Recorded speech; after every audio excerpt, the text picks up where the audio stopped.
Hello everyone, स्वागत है आपका यूपीएससी हिंदी में। हम लोग देख रहे हैं 108 दिन की सीरीज़ जिसमें हम लोग स्पेशली फोकस कर रहे हैं यूपी पीसीएस, आरओ, साथ ही स्टेट सर्विसेज के जो भी आने वाले एग्ज़ाम हैं। इससे रिलेटेड हम लोगों ने फर्स्ट सब्जेक्ट जो स्टार्ट किया है वो है हमारा पॉलिटी।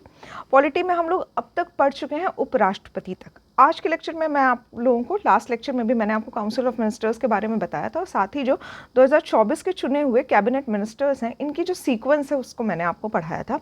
उसी को कंटिन्यू करते हुए काउंसिल ऑफ मिनिस्टर्स से ही हम लोग स्टार्ट करेंगे आज के लेक्चर में। इससे पहले मैं आप लोगों को एक क्विक रिवीजन करवा देती हूँ उपराष्ट्रपति का, साथ ही जो कैबिनेट मिनिस्टर्स हैं। अच्छा, रिवीजन इसलिए करवाया जाता है जिससे कि जैसे जैसे हम लोग आगे प्रोसीड कर रहे हैं, आगे के चैप्टर्स आ रहे हैं, आपका ये पॉलिटी का चैप्टर जो है वो एक टाइम पे ख़त्म हो जाएगा। बट जो पीछे के चैप्टर्स हो चुके हैं उनका रिवीजन बहुत इंपॉर्टेंट है क्योंकि वही आपके फाउंडेशन को स्ट्रॉन्ग करेगा।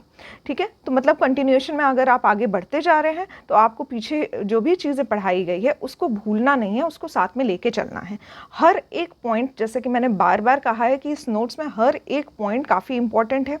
हर एक पॉइंट जो लिखा हुआ है यहाँ पे वो खुद में ही एक क्वेश्चन है। क्वेश्चन की तरह इसको कभी भी पूछा जा सकता है। साथ ही एक प्रॉपर नोट्स आप लोगों का प्रिपेयर हो जा रहा है पॉलिटी से। ठीक है, तो हर पॉइंट को याद करिए, हर चीज़ जो आपको मेमोराइज़ करवाई जा रही है उसको कोशिश करिए कि रिवीजन करते रहिए, हर चीज़ मेमोराइज़ करते रहिए। ठीक है, तो एक क्विक रिवीजन के साथ स्टार्ट करेंगे हम लोग ये अपना आज का टॉपिक जो है काउंसिल ऑफ मिनिस्टर्स। ठीक है, तो सबसे पहले जो उपराष्ट्रपति का पद है ये अमेरिका से लिया गया है। इसके बाद जो इसका ऑर्डर ऑफ प्रेसिडेंस होता है, आधिकारिक क्रम होता है, अभी हम लोग पढ़ेंगे आज के लेक्चर में ही आधिकारिक क्रम के बारे में। उसमें क्रम में ये दूसरे नंबर पे आता है। ठीक है, सबसे पहले नंबर पे आता है राष्ट्रपति, उसके बाद उपराष्ट्रपति आता है। आर्टिकल 63 इंपॉर्टेंट है। आर्टिकल 63 इज रिलेटेड टू कि इंडिया का एक उपराष्ट्रपति होगा। ठीक है, तो आर्टिकल 63 बार बार कह रही हूँ, इसको याद कर लीजिए क्योंकि यहीं से आपका क्वेश्चन पूछा जाएगा कि कौन सा आर्टिकल भारत के उपराष्ट्रपति से रिलेटेड है।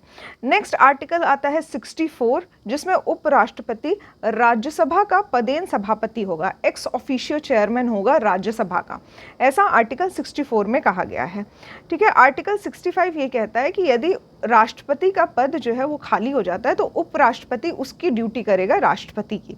ठीक है, और इस टाइम पे जो उसका वेतन भत्ता होगा वो राज्यसभा के सभापति का नहीं होगा। ठीक है, ऐसा आर्टिकल 97 में कहा गया है। ये सभी बातें मैंने आपको लास्ट लेक्चर में बताई थी।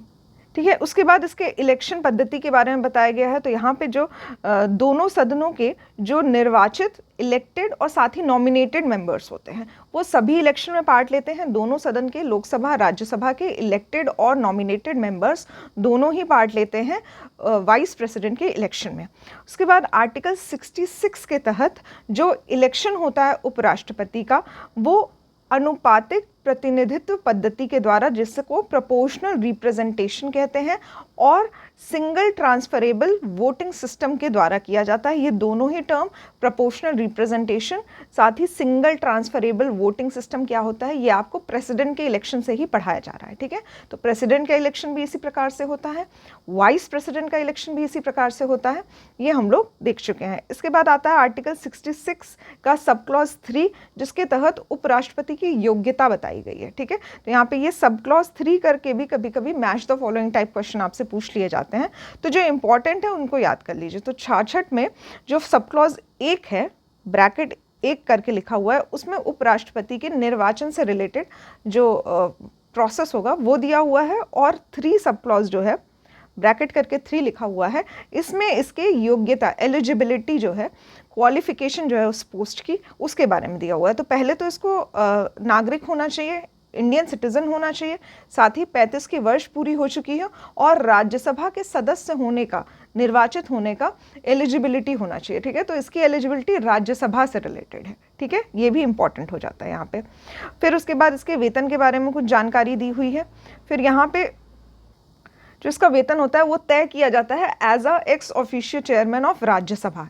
ठीक है, तो यहाँ पे राज्यसभा के सभापति के रूप में इसको वेतन प्राप्त होता है। फिर आर्टिकल 67 में दिया हुआ है राष्ट्रपति के कार्यकाल के बारे में। ठीक है, तो यहाँ पे ड्यूरेशन ऑफ सर्विस 5 वर्ष की होती है। इसके बाद आर्टिकल 67 में ही जो सब क्लॉज ए है, ठीक है, क जो है इसके अनुसार जो उपराष्ट्रपति यदि रिज़ाइन करता है, ठीक है, तो अपना त्यागपत्र जो है वो संबोधित करता है राष्ट्रपति को। इसके बाद इसका जो सब क्लॉज बी है, इसमें किस तरह से उपराष्ट्रपति को अपने पद से हटाया जा सकता है, इसके बारे में कुछ प्रावधान दिए गए हैं। तो ये एक रिजोल्यूशन पास किया जाता है जो कि राज्यसभा से पास होता है रिजोल्यूशन, और राज्यसभा में 2/3 मेजॉरिटी से पास होता है और उसको लोकसभा में भेजा जाता है। लोकसभा के व्यक्ति यदि सहमत होते हैं तो उसके बाद उपराष्ट्रपति को उसके पद से हटाया जा सकता है, ठीक है। तो एक तरह का प्रोसेस जो होता है वो राज्यसभा से ही स्टार्ट होता है।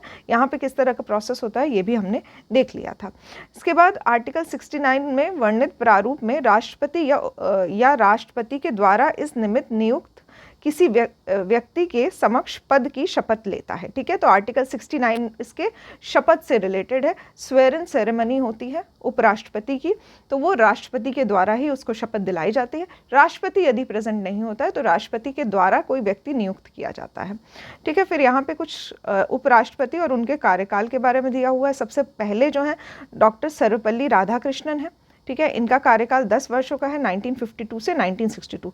ये काफ़ी इंपॉर्टेंट हो जाते हैं क्योंकि ये पहले हैं, ठीक है। उसके बाद आते हैं जाकिर हुसैन, फिर वीवी गिरी आते हैं, फिर गोपाल स्वरूप पाठक आते हैं, बीडी जट्टी आते हैं, फिर एम हिदायतुल्ला आते हैं जो कि न्यायमूर्ति थे, चीफ जस्टिस।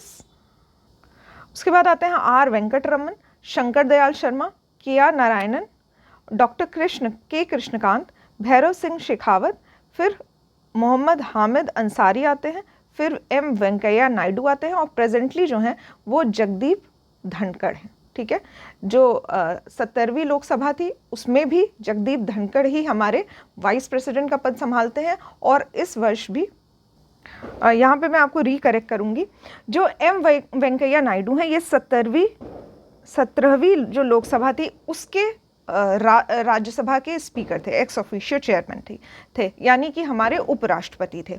और करेंटली जगदीप धनखड़ हैं जो कि 18वीं लोकसभा के चुने गए हैं वाइस प्रेसिडेंट या फिर राज्यसभा के एक्स ऑफिशियो चेयरमैन, ठीक है। ये जो मैंने आपको इन्फॉर्मेशन दी है कि 17वीं लोकसभा और 18वीं लोकसभा के ये स्पीकर हैं जो कि दोनों में ही सेम रहे हैं, ठीक है। स्पीकर ऑफ लोकसभा, ठीक है, इनका नाम है ओम बिरला, ठीक है। ये इन्फॉर्मेशन जो है ये 17th और 18th दोनों ही लोकसभा में जो स्पीकर ऑफ लोकसभा रहे हैं वो रहे हैं ओम बिरला। तो यहाँ पे ये भी इन्फॉर्मेशन जो है वो काफ़ी इंपॉर्टेंट हो जाती है। इसके बाद हमने देखे थे जो करेंटली 2024 में जो कैबिनेट मिनिस्टर्स बने हैं उनके एक लिस्ट देखी थी हमने, ठीक है। तो यहाँ पे ये लिस्ट भी काफ़ी इंपॉर्टेंट हो जाती है। इसमें कुछ नाम जो है वो काफ़ी रिपीटेड है, जैसे कि नरेंद्र मोदी पीएम भी बने हैं, साथ ही atomic energy, space, department of personnel public grievances और पेंशन आदि देख रहे हैं, साथ ही नीति आयोग के भी जो चेयरपर्सन हैं। अमित शाह जो हैं वो होम मिनिस्ट्री देख रहे हैं, road transport and highway Nitin Gadkari देख रहे हैं, राजनाथ सिंह डिफेंस देख रहे हैं, एस जयशंकर जो हैं वो हमारे एक्सटर्नल अफेयर्स देख रहे हैं, साथ ही ministry of commerce and industry Piyush Goyal देख रहे हैं, और फाइनेंस मिनिस्टर और साथ ही कॉर्पोरेट अफेयर्स की मिनिस्ट्री जो है वो निर्मला सीतारमन देख रही हैं। इसके बाद health and family welfare JP Nadda, tribal affairs देख सकते हैं आप, कुछ नए नाम भी हैं इसमें, कम्युनिकेशन है रेलवे मिनिस्ट्री, और साथ ही MET ये अश्विनी वैष्णव के पास है। धर्मेंद्र प्रधान का नाम देख सकते हैं आप लोग। यहाँ पे काफ़ी इंपॉर्टेंट हो जाता है एक सिविल एविएशन, ये नाम काफ़ी नया है और ये सभी में से यंगेस्ट कैबिनेट मिनिस्टर हैं, ठीक है। तो किंजरापू राम मोहन नायडू ये एविएशन मिनिस्ट्री संभाल रहे हैं। ये इनकी जो उम्र है वो बताई जा रही है कि 26 वर्ष है। तो ये सभी में से काफ़ी यंगेस्ट कैबिनेट मिनिस्टर हैं, ये भी नाम आप याद कर सकते हैं। इसके बाद इम्पॉर्टेंट है ये ministry of housing and urban affairs, ये मनोहर लाल खट्टर संभाल रहे हैं। इसके बाद CR पाटिल जो हैं वो जल शक्ति मिनिस्ट्री संभाल रहे हैं, ये भी नाम इंपॉर्टेंट हो जाता है। शिवराज सिंह चौहान पहली बार कैबिनेट मिनिस्टर बने हैं, ये मिनिस्ट्री ऑफ रूरल डेवलपमेंट साथ ही ministry of agriculture and farmer welfare संभाल रहे हैं। मिनिस्ट्री ऑफ कल्चर और टूरिज्म गजेंद्र सिंह शेखावत संभाल रहे हैं, इससे पहले ये जल शक्ति मंत्रालय संभालते थे। ठीक है, एक और नाम इंपॉर्टेंट हो जाता है चिराग पासवान, ये भी पहली बार कैबिनेट मिनिस्टर बने हैं। ये ministry of food processing industry, खाद्य से रिलेटेड मिनिस्ट्री संभाल रहे हैं। ठीक है, तो यहाँ पे ये भी नाम इंपॉर्टेंट हो जाता है। फिर उसके बाद जी किशन रेड्डी, ये मिनिस्ट्री ऑफ कोल संभाल रहे हैं। पेट्रोलियम मिनिस्टर हरदीप सिंह पुरी हैं, ये भी नाम काफ़ी इंपॉर्टेंट है। अन्नपूर्णा देवी, ये ministry of women child and development संभाल रही हैं, पहली बार कैबिनेट मिनिस्टर बनी हैं। इसके बाद आता है भूपेंद्र यादव, ये नाम काफ़ी इंपॉर्टेंट है क्योंकि ये ministry of environment forest and climate change संभाल रहे हैं, जो कि अक्सर न्यूज़ में रहती है। ठीक है, तो इन्वायरमेंट से रिलेटेड कोई भी न्यूज़ हो वो आपको नहीं छोड़नी है, क्योंकि ये भी क्वेश्चन अक्सर आपसे पूछ लिए जाते हैं। ठीक है, तो यहाँ पे ये सभी नाम जो हैं ये हम लोगों ने लास्ट लेक्चर में पढ़ लिए थे। एक बार ministry of new and renewable energy देख लेते हैं, प्रहलाद जोशी। ठीक है, तो ये सभी चीज़ें हम लोग लास्ट के लेक्चर में पढ़ चुके हैं। ठीक है, स्टार्ट करूँगी मैं आज के टॉपिक से, जो है काउंसिल ऑफ मिनिस्टर्स। ठीक है, लास्ट के लेक्चर में मैंने आपको ये भी बताया था, जो केंद्रीय मंत्री परिषद होता है ये इन लोगों से मिलके बनता है। पहले हैं प्रधानमंत्री, कैबिनेट मंत्री, राज्य के मंत्री और उप मंत्री। ठीक है, तो इन सभी से मिलके बनता है केंद्रीय मंत्री परिषद। ठीक है, यहाँ पे जिसको काउंसिल ऑफ मिनिस्टर्स कहा जाता है। आर्टिकल 74 का सब क्लॉज 1 कहता है, इसके अनुसार राष्ट्रपति को सहायता और सलाह देने के लिए एक मंत्री परिषद होगी। ठीक है, जिसका प्रधान जो होगा वो प्रधानमंत्री होगा। ठीक है, तो एक काउंसिल ऑफ मिनिस्टर्स होगा और इसका जो चीफ होगा वो हमारा प्राइम मिनिस्टर होगा, ऐसा आर्टिकल 74 में कहा गया है। राष्ट्रपति अपने कृत्यों का प्रयोग करने में मंत्री परिषद की सलाह से कार्य करेगा। ठीक है, तो ऐसा आर्टिकल 74 में ही जोड़ा गया। 42nd संविधान संशोधन अधिनियम 1976 के द्वारा, जिसमें कहा गया कि काउंसिल ऑफ मिनिस्टर जो है वो सलाह दे सकता है राष्ट्रपति को और राष्ट्रपति उसका पालन करेगा। ठीक है, परंतु राष्ट्रपति जो है वो मंत्री परिषद की ऐसी सलाह पर साधारणता या अन्यथा पुनः विचार करने की अपेक्षा कर सकेगा। ठीक है, तो वो अपना भी कुछ माइंड यूज़ कर सकता है और एक तरह से रीथिंक कर सकता है कि यदि कोई सलाह दी गई है राष्ट्रपति को, तो ज़रूरी नहीं है कि राष्ट्रपति सलाह मान ही ले। राष्ट्रपति की अपनी भी मर्जी है, वो अपना भी यूज़ कर सकता है दिमाग, और चाहे तो वो सलाह ना मानकर कुछ और भी कर सकता है। ठीक है, तो यहाँ पे सलाह ना मानने का अधिकार भी राष्ट्रपति के पास है। ठीक है, तो यहाँ पे ये जो 42nd संविधान संशोधन हुआ था उसके द्वारा ऐसा बना दिया गया था कि काउंसिल ऑफ मिनिस्टर की सलाह पर ही राष्ट्रपति जो है वो कार्य करेगा। इसके बाद 42nd संविधान संशोधन अधिनियम 1978 में इस चीज़ को सुधारा गया और उसमें पुनः विचार का जो प्रावधान है उसको जोड़ा गया। ठीक है, कि राष्ट्रपति पुनः विचार भी कर सकता है। उसके बाद आर्टिकल 74 का सब क्लॉज 2 जो है, इसके अनुसार इस प्रश्न को किसी न्यायालय में जांच नहीं की जा सकती कि क्या मंत्रियों ने राष्ट्रपति को कोई सलाह दी है या नहीं। ठीक है, तो यहाँ पे काउंसिल ऑफ मिनिस्टर जो सलाह दे रहा है राष्ट्रपति को, वो सलाह का कोई जुडिशियल रिव्यू नहीं है। इसको न्यायालय द्वारा चेक नहीं किया जा सकता कि कौन सी सलाह दी है, क्या सही दी है या गलत दी है। इस तरह से कोई जुडिशियल रिव्यू नहीं होता है। सलाह पर किसी भी प्रकार का जुडिशियल रिव्यू नहीं होगा, कोई भी सलाह दी जा सकती है। ऐसा आर्टिकल 74 सब क्लॉज 2 में दिया हुआ है। फिर आर्टिकल 75 के अनुसार प्रधानमंत्री की नियुक्ति जो है वो राष्ट्रपति करेगा। काफ़ी इंपॉर्टेंट है, जो प्रधानमंत्री हैं उनके नियुक्ति से रिलेटेड है आर्टिकल 75। ठीक है, और साथ ही जो अन्य मंत्रियों की नियुक्ति है, मतलब जो अदर काउंसिल ऑफ मिनिस्टर्स होंगे, इनकी नियुक्ति राष्ट्रपति करेगा लेकिन प्रधानमंत्री की सलाह पर करेगा। ठीक है, तो यहाँ पे ये आर्टिकल जो है वो ध्यान रखिएगा। आर्टिकल 74 रिलेटेड है काउंसिल ऑफ मिनिस्टर्स से और आर्टिकल 75 रिलेटेड है हमारे प्रधानमंत्री से। ठीक है, तो काउंसिल ऑफ मिनिस्टर्स पहले आता है आर्टिकल के मामले में, बट प्रधानमंत्री की नियुक्ति पहले होती है और उसके बाद काउंसिल ऑफ मिनिस्टर्स की नियुक्ति होती है इसके सलाह पर। ये राष्ट्रपति को सलाह देते हैं हमारे प्रधानमंत्री, उसके बाद काउंसिल ऑफ मिनिस्टर्स की नियुक्ति होती है। यहाँ पे आर्टिकल्स का ध्यान रखना है।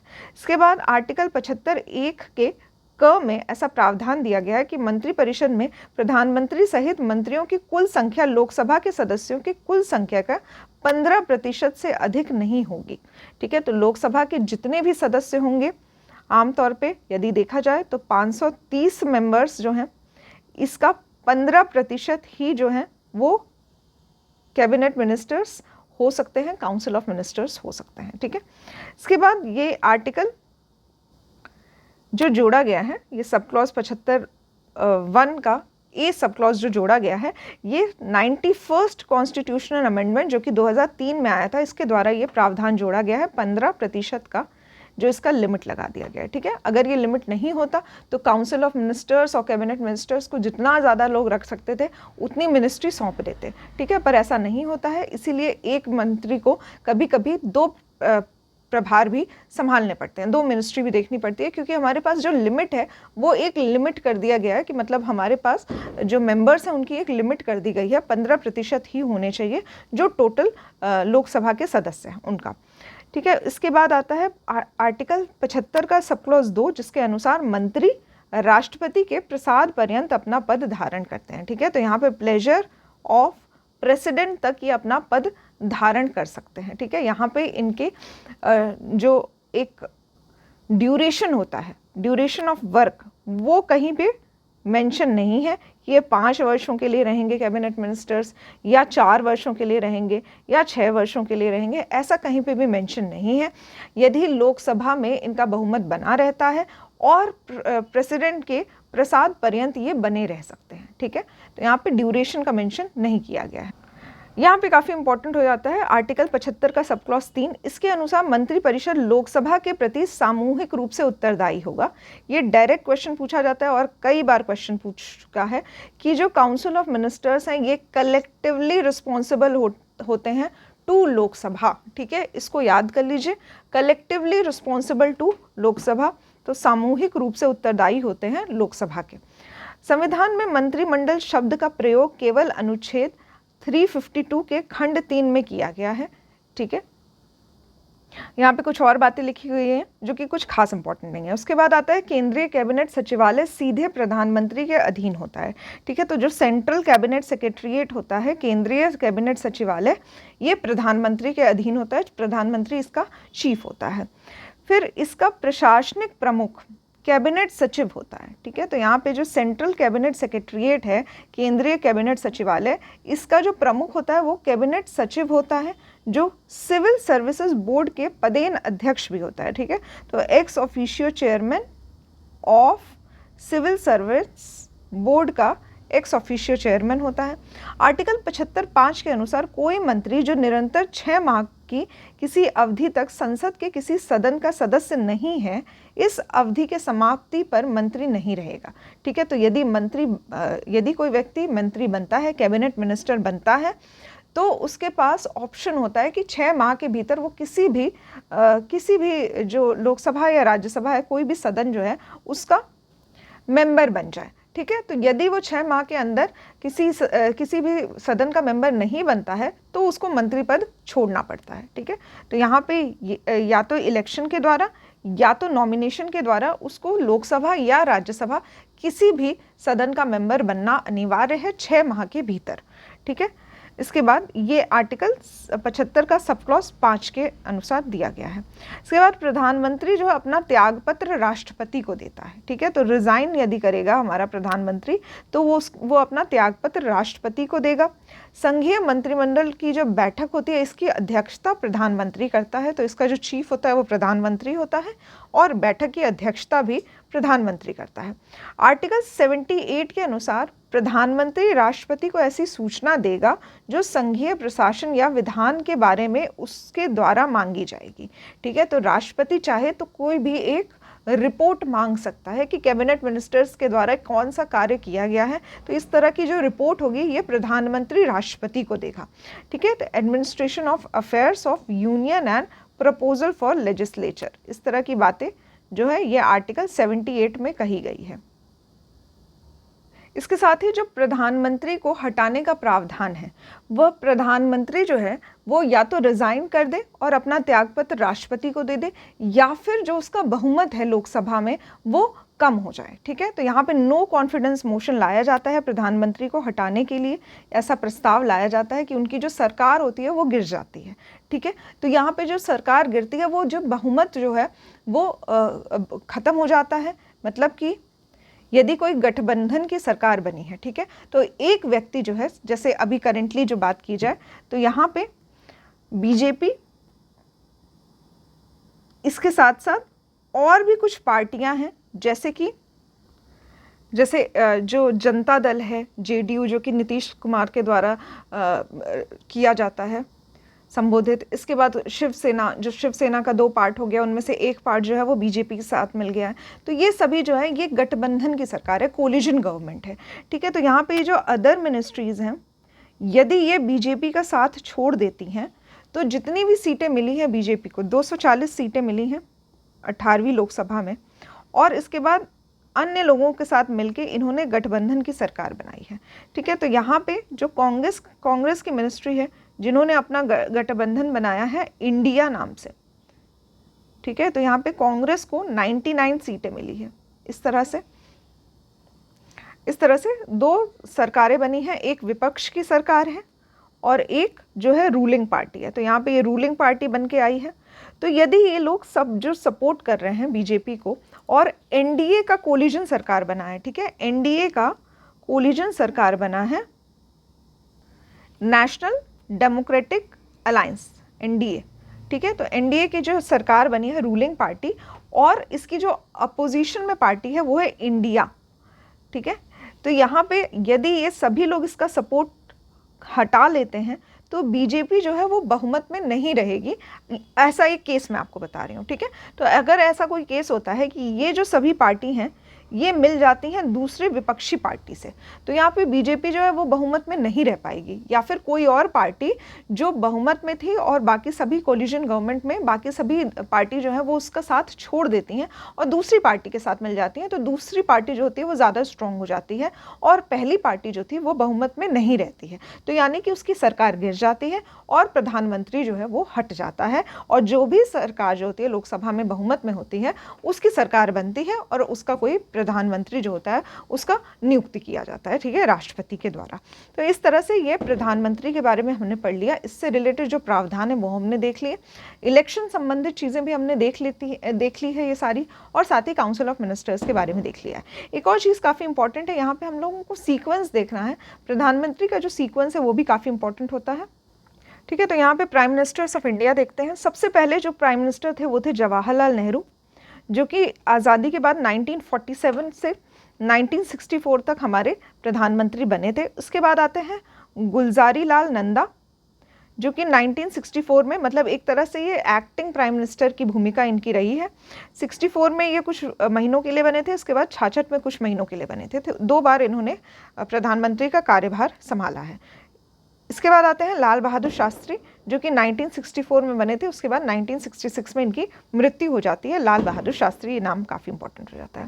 इसके बाद इंदिरा गांधी, जो कि 2 बार प्रधानमंत्री बनी है, 1966 से 77 तक, और उसके बाद 1980 से 1984 तक, ठीक है। इसके बाद आते हैं मोरारजी देसाई, ये बनते हैं। इसके बाद 1977 से 1979 तक इनकी सरकार रहती है। इसके बाद आते हैं चौधरी चरण सिंह, फिर आते हैं राजीव गांधी, फिर आते हैं वीपी सिंह, ठीक है, वीपी सिंह। उसके बाद इनके नाम से मंडल कमीशन अक्सर आप याद कर सकते हैं, तो मंडल कमीशन किससे रिलेटेड है? वीपी सिंह से रिलेटेड है। इसके बाद आते हैं चंद्रशेखर, नाम काफ़ी इंपॉर्टेंट है। PV Narasimha Rao, LPG, liberalisation, privatisation और ग्लोबलाइजेशन, इसका कंसेप्ट इकोनॉमिक्स में पढ़ा जाता है। ये एलपीजी का कंसेप्ट पीवी नरसिम्हा राव के समय दिया गया था। फिर आते हैं अटल बिहारी की जो सरकार होती है वो 1996 में बनी रहती है, जो कि कुछ महीनों की सरकार होती है। नो कॉन्फिडेंस मोशन इनके अगेंस्ट लाया जाता है और इनकी सरकार जो होती है वो गिर जाती है, ठीक है। तो 1966 जून में इनकी सरकार जो होती है गिर जाती है। नेक्स्ट टाइम ये 1998 में प्रधानमंत्री बनते हैं और 2004 तक बने रहते हैं, ठीक है। काफ़ी पॉपुलर प्रधानमंत्री रहे थे ये। इसके बाद आते हैं एचडी देवगौड़ा, फिर आते हैं इंदर कुमार गुजराल, और उसके बाद आते हैं मनमोहन सिंह, ठीक है। मनमोहन सिंह के बाद प्रधानमंत्री नरेंद्र मोदी आते हैं, जो कि 2014 में पहली बार प्रधानमंत्री बने थे। 14 से 19 रहे थे। उसके बाद 19 से अभी भी करेंटली जो है वो हमारे प्रधानमंत्री जो हैं वो वो है नरेंद्र मोदी, ठीक है। नेक्स्ट हमारा इंपॉर्टेंट टॉपिक मैं स्टार्ट करने जा रही हूँ, इसका नाम है महान्यायवादी, महाधिवक्ता और नियंत्रक महालेखा परीक्षक, ठीक है, तो यहाँ पे सबसे पहले हम लोग देखेंगे अटॉर्नी जनरल, जिसको महान्यायवादी कहा जाता है। इसके बाद आते हैं कॉम्प्ट्रोलर एंड ऑडिटर जनरल। ठीक है, ये है जो कि नियंत्रक महालेखा परीक्षक होते हैं, और महाधिवक्ता एडवोकेट जनरल, इनके बारे में हम लोग डिटेल में जानेंगे। ठीक है, तो ये सभी जो इम्पॉर्टेंट पोस्ट है ये इम्पॉर्टेंट होती है, अक्सर इससे भी क्वेश्चन पूछे जाते हैं, इससे रिलेटेड आर्टिकल्स पूछे जाते हैं, साथ ही इनकी ड्यूटीज से रिलेटेड भी क्वेश्चंस अक्सर पूछे जाते हैं। तो हम लोग देखेंगे वन बाय वन। सबसे पहले स्टार्ट करते हैं अटॉर्नी जनरल ऑफ इंडिया, महान्यायवादी से। भारतीय संविधान के तहत भारत के महान्यायवादी अटॉर्नी जनरल ऑफ इंडिया के पद का प्रावधान किया गया है। महान्यायवादी अटॉर्नी जनरल देश का सर्वोच्च विधि अधिकारी होता है। अनुच्छेद 76 सब क्लॉज 1 के अनुसार राष्ट्रपति उच्चतम न्यायालय का न्यायाधीश नियुक्त होने के लिए अर्हित किसी व्यक्ति को भारत का महान्यायवादी नियुक्त करेगा। ठीक है, तो सबसे पहले देखना होगा, सबसे जो हाईएस्ट लीगल ऑफिसर होता है वो होता है अटॉर्नी जनरल ऑफ इंडिया। राष्ट्रपति के द्वारा इसकी नियुक्ति की जाती है, और जो एलिजिबिलिटी है, जो कंडीशन है क्वालिफिकेशन की, वो जज ऑफ सुप्रीम कोर्ट के बराबर है। ठीक है, तो उच्चतम न्यायालय का न्यायाधीश नियुक्त होने के लिए जो भी एलिजिबिलिटी रिक्वायर्ड होती है, वही अटॉर्नी जनरल ऑफ इंडिया नियुक्त होने के लिए भी नियुक्ति के लिए क्वालिफिकेशन वही होती है। ठीक है, आर्टिकल 76 सब क्लॉज 2 के अनुसार महान्यायवादी का यह कर्तव्य होगा कि वह भारत सरकार को विधि संबंधित ऐसे विषयों पर सलाह दे और विधिक स्वरूप के ऐसे अन्य कर्तव्यों का पालन करे जो राष्ट्रपति उसको समय समय पर निर्देशित करे। ठीक है, तो यदि राष्ट्रपति कुछ निर्देशित करता है या फिर राष्ट्रपति को लीगल एडवाइस की ज़रूरत होती है, तो उस टाइम पे अटॉर्नी जनरल ऑफ इंडिया से पूछा जाता है। ठीक है, तो यहाँ पे जो भी लीगल एडवाइस होती है या फिर लीगल जो भी कार्य करना रहता है, उससे संबंधित जो भी प्रश्न राष्ट्रपति पूछता है, वो अटॉर्नी जनरल को वो कार्य करना रहता है, साथ ही उसमें सलाह देनी रहती है। ठीक है, तो ये प्रावधान दिए गए हैं आर्टिकल 76 में। ठीक है, आर्टिकल 76 किससे रिलेटेड है? अटॉर्नी जनरल ऑफ इंडिया से रिलेटेड है। इसके बाद आता है आर्टिकल 76 का सब क्लॉज 3। इसके अनुसार इसे अपने कर्तव्यों के पालन में भारत के राज्य क्षेत्र के सभी न्यायालयों में सुनवाई का अधिकार होगा। ठीक है, तो right of audience in all court, ये किसी भी कोर्ट में सुनवाई के लिए जा सकता है। ठीक है, तो ऐसा राइट दिया गया है अटॉर्नी जनरल ऑफ इंडिया को। इसके बाद आर्टिकल 76 के सब क्लॉज 4 के अनुसार महान्यायवादी राष्ट्रपति के प्रसाद पर्यंत पद धारण करेगा। ठीक है, तो यहाँ पे प्लेजर ऑफ प्रेसिडेंट, जब तक चाहे प्रेसिडेंट तब तक वो अपने पद पे बना रह सकता है। ठीक है, तो इसके भी जो कार्यकाल है या फिर ड्यूरेशन ऑफ सर्विस है, इसके बारे में कोई भी प्रावधान जो है वो हमारे कॉन्स्टिट्यूशन में नहीं दिया है। काफ़ी इंपॉर्टेंट क्वेश्चन है, अक्सर ये क्वेश्चन भी पूछे जाते हैं। ठीक है, इसके साथ ही जो इसका सैलरी होगा वो भी प्रेसिडेंट तय करेगा, इसके बारे में भी कोई प्रावधान हमारे संविधान में मेंशन नहीं किया गया है। ठीक है, इसके बाद इंपॉर्टेंट है आर्टिकल 88। इसके तहत भारत के महान्यायवादी को संसद के दोनों सदनों की कार्यवाही में शामिल होने का अधिकार है, लेकिन मतदान करने का अधिकार नहीं है। ठीक है, तो ये लोकसभा या राज्यसभा किसी भी सदन के जो वर्किंग है उसमें शामिल हो सकता है, बट उसमें वोट नहीं कर सकता। ठीक है, वोटिंग का अधिकार नहीं है, वोटिंग का अधिकार नहीं दिया गया है अटॉर्नी जनरल ऑफ इंडिया को, बट आर्टिकल 88 के अनुसार ये किसी भी सदन की सुनवाई में या फिर उसके कार्यवाही में शामिल हो सकता है। ठीक है, इसके साथ ही यदि ये लोकसभा या राज्यसभा में बैठता है तो वो वहाँ के मेंबर नहीं बन जाता है। अटॉर्नी जनरल ऑफ इंडिया को वहाँ का ना ही कोई भत्ता मिलेगा, ना ही कोई विशेष अधिकार मिलेगा जो लोकसभा और राज्यसभा को के मेंबर्स को दिया जाता है। ठीक है, तो अटॉर्नी जनरल ऑफ इंडिया सिर्फ अपने पद पर रहता है, उस पद की जो सैलरी है राष्ट्रपति द्वारा उसको निर्धारित की जाती है और वही सैलरी वो रिसीव करता है। यदि वो लोकसभा और राज्यसभा के प्रोसीडिंग में जाकर बैठता भी है तो उसको जो सैलरी है वो अपने अटॉर्नी जनरल ऑफ इंडिया की ही मिलेगी, और ना ही कोई विशेष अधिकार दिए जाएंगे जो लोकसभा या राज्यसभा के मेंबर्स को मिलते हैं। ठीक है, इसके बाद आता है एडवोकेट जनरल ऑफ स्टेट का होता है ये। आर्टिकल 165 जो है वो रिलेटेड है एडवोकेट जनरल से। इसके अनुसार प्रत्येक राज्य का राज्यपाल, ठीक है, गवर्नर जो है, गवर्नर ये उच्च न्यायालय का न्यायाधीश बनने के लिए अर्हित किसी व्यक्ति को राज्य का महाधिवक्ता एडवोकेट जनरल जो है वो नियुक्त कर सकता है। यहाँ पे जनरल की स्पेलिंग ये होगी, ठीक है। तो एडवोकेट जिस तरह से अटॉर्नी जनरल ऑफ इंडिया की नियुक्ति की जाती है, एलिजिबिलिटी जो होती है वो जज ऑफ सुप्रीम कोर्ट की ली जाती है और प्रेसिडेंट के द्वारा इसकी नियुक्ति की जाती है अटॉर्नी जनरल ऑफ इंडिया की। उसी तरह से स्टेट का भी एक एडवोकेट जनरल होता है जो कि लीगल मैटर्स में सलाह देता है गवर्नर को, और उस स्टेट का जो एडवोकेट जनरल होता है उसकी नियुक्ति गवर्नर के द्वारा की जाती है और इसकी जो एलिजिबिलिटी होती है वो होती है हाई कोर्ट के जज के बराबर, ठीक है। तो हाई कोर्ट का, उच्च न्यायालय का न्यायाधीश बनने के लिए जो एलिजिबिलिटी है वही एलिजिबिलिटी एडवोकेट जनरल की होती है। आर्टिकल 165 के तहत इसका जो है प्रावधान किया गया है कॉन्स्टिट्यूशन में। एडवोकेट जनरल ऑफ इंडिया का महाधिवक्ता इसको कहा जाता है हिंदी में। आर्टिकल 165 का सब क्लॉज 2 के अनुसार वह राज्य सरकार को विधि संबंधित विषयों पर परामर्श दे सकता है, ठीक है। तो लीगल मैटर्स जो स्टेट से रिलेटेड है उसका सलाह एडवोकेट जनरल देता है। वह राज्य सरकार का प्रथम विधिक सलाहकार होता है, ठीक है, लीगल एडवाइज़र होता है। इसके साथ ही आर्टिकल 165 सब क्लॉज 3 के अनुसार वह राज्यपाल के प्रसाद पर्यंत पद धारण करेगा और इसका सैलरी जो है वो राज्यपाल निर्धारित करेगा, ठीक है। तो यहाँ पे गवर्नर का रोल इम्पॉर्टेंट हो जाता है, कितने समय तक चाहे तो वो एडवोकेट जनरल की पोस्ट जो है वो बनी रहती है। प्रसाद पर्यंत काम करता है, मतलब जब तक राष्ट्रपति खुश है तब तक एडवोकेट जनरल का कार्य जो है वो चलता रहता है। यदि कभी गवर्नर को उसका कार्य पसंद नहीं आता है तो वो चाहे तो एडवोकेट जनरल को कभी भी हटा सकता है अपने पद से। इसके साथ ही एडवोकेट जनरल की क्या सैलरी होगी ये भी जो तय है ये गवर्नर के द्वारा किया जाता है। नेक्स्ट इम्पॉर्टेंट आर्टिकल है हमारा आर्टिकल 148। इसके अनुसार भारत का एक नियंत्रक महालेखा परीक्षक होगा जिसको comptroller and auditor general of India कहा जाता है। काफ़ी इंपॉर्टेंट है, याद कर सकते हैं आप। शॉर्ट फॉर्म जो है वो इसकी कैग है, ठीक है। Comptroller and auditor general, CAG short में कहा जाता है। इसकी नियुक्ति जो है वो राष्ट्रपति करता है और साथ ही यह अपने पद से केवल उसी रीति एवं आधारों से हटाया जाएगा जिस रीति एवं आधारों से उच्चतम न्यायालय के न्यायाधीश को हटाया जाता है, ठीक है। तो सुप्रीम कोर्ट का जो जज होता है उसको हटाने का, रिमूवल का जो भी प्रावधान है वही कैग के रिमूवल का प्रावधान होता है।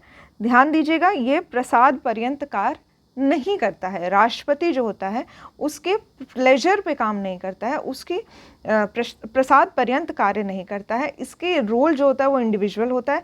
साथ ही इसको हटाने का जो अधिकार है वो उसी तरह से दिया जाता है जैसे कि सुप्रीम कोर्ट के जज का होता है, ठीक है। तो यहाँ पे ये भी काफ़ी इंपॉर्टेंट हो जाता है। कैग एक बहुत इंपॉर्टेंट पोस्ट है और इससे रिलेटेड आर्टिकल जो है वो भी काफ़ी इंपॉर्टेंट हो जाता है हमारा।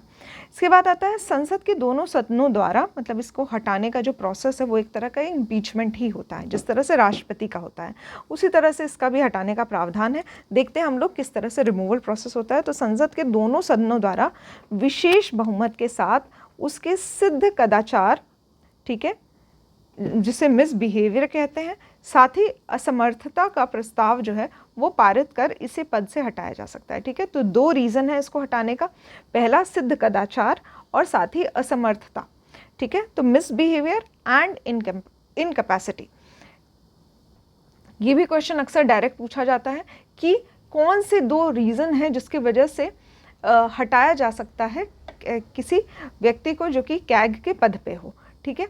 तो कॉम्प्ट्रोलर एंड ऑडिटर जनरल का जो पद है इससे हटाने के लिए दो कारण दिए हुए हैं। पहला मिसबिहेवियर, यदि कोई व्यक्ति अच्छा बिहेव नहीं करता है तो उसको हटाया जा सकता है।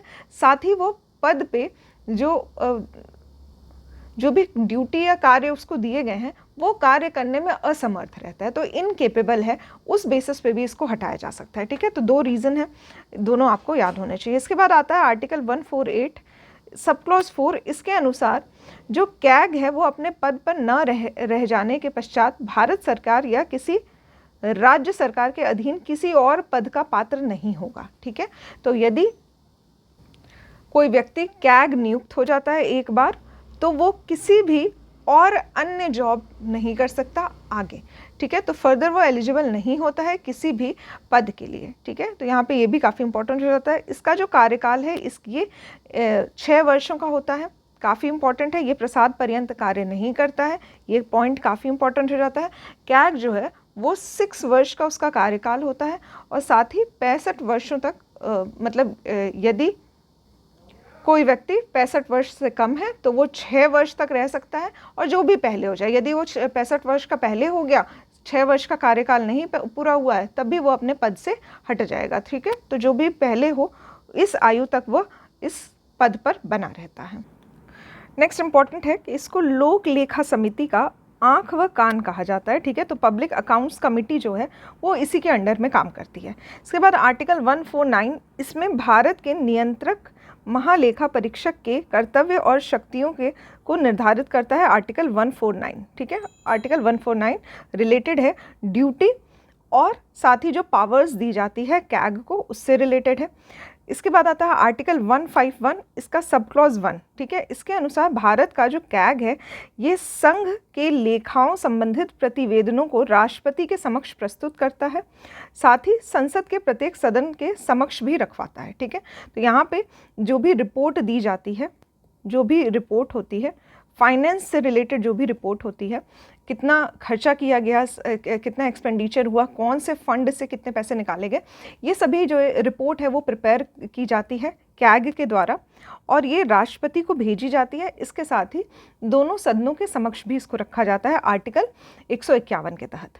इसके बाद आता है आर्टिकल 151 का सब क्लॉज 2। इसके अनुसार जो कैग है वो किसी राज्य के लेखाओं संबंधित प्रतिवेदनों को उस राज्य के राज्यपाल के समक्ष प्रस्तुत कर सकता है, ठीक है। तो जिस तरह से सेंट्रल की जो रिपोर्ट है एक्सपेंडिचर की वो राष्ट्रपति के समक्ष और साथ ही लोकसभा राज्यसभा के समक्ष रखी जाती है, उसी तरह से जो स्टेट के एक्सपेंडिचर है उनकी रिपोर्ट भी जो कैग है ये राज्यपाल गवर्नर के समक्ष रखता है और साथ ही राज्यों के विधानमंडलों के समक्ष रखा जाता है, ठीक है, राज्य के विधानमंडल के समक्ष, ठीक है। तो यहाँ पे ये भी बात जो है वो इम्पॉर्टेंट हो जाती है। 151 क्लॉज फर्स्ट और सब क्लॉज 2 दोनों ही इम्पॉर्टेंट है। इसके बाद जो डॉक्टर BR अम्बेडकर हैं, इनके अनुसार जो कैग का पद है ये भारतीय संविधान के तहत सबसे महत्वपूर्ण अधिकारी है, ठीक है, क्योंकि ये फाइनेंसेस की रिपोर्ट्स जो है वो प्रिपेयर करता है, तो ये काफ़ी एक इम्पॉर्टेंट पोस्ट हो जाती है। तो ये ऐसा इनके डॉक्टर BR अम्बेडकर के द्वारा कहा गया था। इसके बाद आता है जो संसद द्वारा जो महालेखा परीक्षक है इसके कर्तव्य शक्तियां एवं सेवा शर्तें अधिनियम 1971 को प्रभावी बनाया गया था, ठीक है। तो ये अकॉर्डिंग टू एक्ट ऑफ 1971 इसकी जो पावर्स हैं उसको और ज़्यादा बढ़ाया गया था, इन्हांस किया गया था। इस अधिनियम को 1976 में केंद्र सरकार के लेखा परीक्षा से लेखा को अलग करने हेतु संशोधित किया गया था, ठीक है। तो यहाँ पे 2 अलग अलग बातें हैं, एक है लेखा परीक्षा और एक है लेखा, ठीक है। तो यहाँ पे ये जो लेखा परीक्षा है ये कैग के अंडर आती है, controller and auditor general of India, ठीक है। और यहाँ पे जो लेखा का काम है ये मिनिस्ट्री ऑफ फाइनेंस के अंडर आती है, ठीक है। मिनिस्ट्री ऑफ फाइनेंस में एक कंट्रोलर जनरल ऑफ अकाउंट्स होता है CGA, ठीक है। तो ये लिख सकते हैं आप, कंट्रोलर जनरल ऑफ अकाउंट्स। तो ये अकाउंट्स से संबंधित जो अकाउंट्स की जो चीज़ें होती हैं, जो भी इसका फॉर्मेट होता है वो इसके द्वारा प्रिपेयर किया जाता है, ठीक है। तो यहाँ पे CGA के इम्पॉर्टेंट पोस्ट हो जाती है जो लेखा से संबंधित कार्य करता है, और जो लेखा का परीक्षण करता है वो कैग करता है, controller and auditor general of India, ठीक है। तो ये दोनों ही पोस्ट काफ़ी इंपॉर्टेंट है और 1976 में ये दोनों कार्य अलग कर दिए गए थे। कैग राष्ट्रपति को 3 लेखा परीक्षा प्रतिवेदन प्रस्तुत करता है, ठीक है। तो यहाँ पे ये काफ़ी इंपॉर्टेंट है बिकॉज ये कैग की जो रिपोर्ट्स होती है, ऑडिट की रिपोर्ट्स होती है, ये 3 बेसिस पे 3 बिल्स जो होते हैं उनकी ऑडिट करता है। पहला है विनियोग लेखाओं पर लेखा परीक्षा रिपोर्ट, ठीक है। तो audit report on appropriation account, ठीक है। तो अप्रोप्रिएशन अकाउंट मतलब कंसोलिडेटेड फंड ऑफ इंडिया से जितने पैसे खर्च हुए हैं, ठीक है, ये अप्रोप्रिएशन बिल के अंतर्गत आते हैं, ठीक है। ये दोनों ही प्रकार के मनी बिल हैं, एक अप्रोप्रिएशन बिल है जिसको विनियोग लेखा कहते हैं और एक एक होता है वित्त लेखा, जिसको हम लोग फाइनेंस अकाउंट कहते हैं, या फिर फाइनेंस बिल, ठीक है। ये दोनों ही मनी बिल के अंतर्गत आते हैं। तो यहाँ पे अप्रोप्रिएशन अकाउंट पे जो ऑडिट रिपोर्ट होती है ये कैग प्रस्तुत करता है। इसके बाद जो फाइनेंस अकाउंट है इस पे भी जो ऑडिट रिपोर्ट होती है ये भी कैग प्रस्तुत करता है, ठीक है। तो ये फाइनेंस अकाउंट एक्सपेंडिचर से रिलेटेड जो भी गवर्नमेंट के द्वारा एक्सपेंडिचर किए गए हैं वो फाइनेंस बिल में आते हैं, और साथ ही जो कंसोलिडेटेड फंड्स ऑफ इंडिया से जो एक्सपेंडिचर हुआ है वो अप्रोप्रिएशन बिल में आता है। ये दोनों की ही रिपोर्ट, ऑडिट की रिपोर्ट जो है वो कैग प्रेजेंट करता है। इसके बाद जो पब्लिक सेक्टर अंडरटेकिंग्स हैं, ठीक है, जो PSUs हैं, इन पे जो भी पैसों के खर्चे हुए हैं या एक्सपेंडिचर किए गए हैं ये भी कैग के अंतर्गत आते हैं। तो ये तीनों ही बिल काफ़ी इंपॉर्टेंट हो जाता है।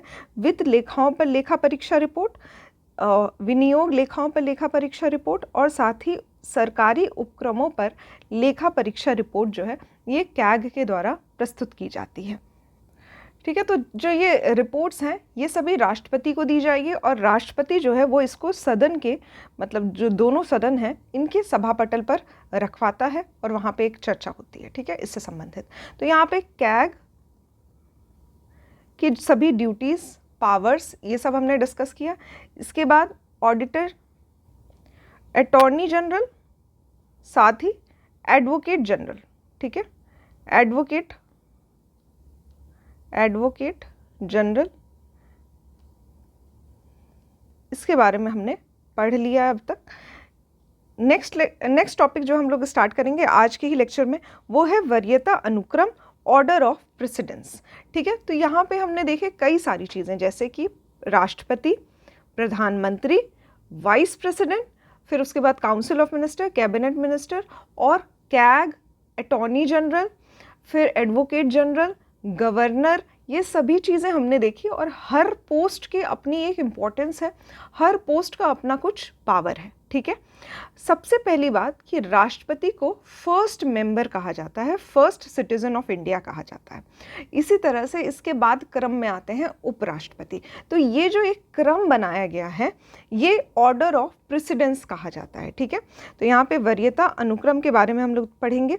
वरीयता अनुक्रम केंद्र और राज्य सरकारों में विभिन्न पदाधिकारों के पद क्रम से संबंधित है, ठीक है। तो सीक्वेंस क्या होगा पद का, इससे संबंधित है। किसको हायर पोस्ट कहा, ठीक है। तो यहाँ पे ये जो वरीयता अनुक्रम है इसका प्रयोग राजनीतिक जो समारोह होते हैं इसके अवसर पर किया जाता है, तथा सरकार के जो दैनिक कार्य होते हैं इसमें इसका कोई भी प्रयोग नहीं किया जाता है, ठीक है। तो यहाँ पे सीनियर कौन है, जूनियर कौन है, इस तरह का कोई कार्य, जब कार्य होता है तो उसमें इसका कोई संबंध नहीं है। हाँ, कोई सेरेमनी होती है, कोई पॉलिटिकल सेरेमनी होती है, तो उसमें जो जिस तरह से सीट्स लगाई जाती हैं या फिर जिस तरह से एक पर्सन दूसरे पर्सन को संबोधित करता है उस टाइम पे एक सीक्वेंस को ध्यान में रखना ज़रूरी है, ठीक है। तो कभी भी संबोधित किया जाता है तो सबसे पहले राष्ट्रपति का नाम लिया जाएगा, ठीक है। अभी उसमें सबसे पहले किसी गवर्नर का नाम नहीं लिया जाएगा, क्योंकि ये एक सीक्वेंस है कि सबसे पहले जो हाईएस्ट अथॉरिटी वाला पर्सन है वहाँ से स्टार्ट किया जाता है, या फिर कोई भी ऐसा कोई सेरेमनी होती है उसमें ये जो क्रम होते हैं इसका ध्यान रखा जाता है। हाँ, कोई दैनिक कार्य होते हैं तो उसमें सबकी ड्यूटी जो है वो डिवाइडेड है, सबके पावर्स जो है वो डिवाइडेड है, तो उसमें ये कोई क्रम नहीं लिया जाता है, ठीक है। यहाँ इसके बाद इंपॉर्टेंट डेट लिखी हुई है 26 जुलाई 1979 को इससे संबंधित अधिसूचना जारी की गई थी। वर्तमान में शीर्ष पदों का वरीयता अनुक्रम इस प्रकार है, ठीक है। तो अब हम लोग सीक्वेंस देखेंगे वन बाय वन। सबसे पहला जो पद है वो है राष्ट्रपति का, प्रेसिडेंट ऑफ इंडिया, ठीक है। सेकंड नंबर पे आते हैं उपराष्ट्रपति, vice president of India. Third आते हैं प्रधानमंत्री, PM। उसके बाद फोर्थ आते हैं राज्यों के राज्यपाल, जो कि अपने ही राज्य के राज्यपाल होते हैं, ठीक है। तो यहाँ पे राज्यपाल जो होते हैं दो तरह से बनाए जाते हैं, एक जो अपने ही राज्य के राज्यपाल बनते हैं, एक जो दूसरे राज्य में जाके राज्यपाल बनते हैं, ठीक है।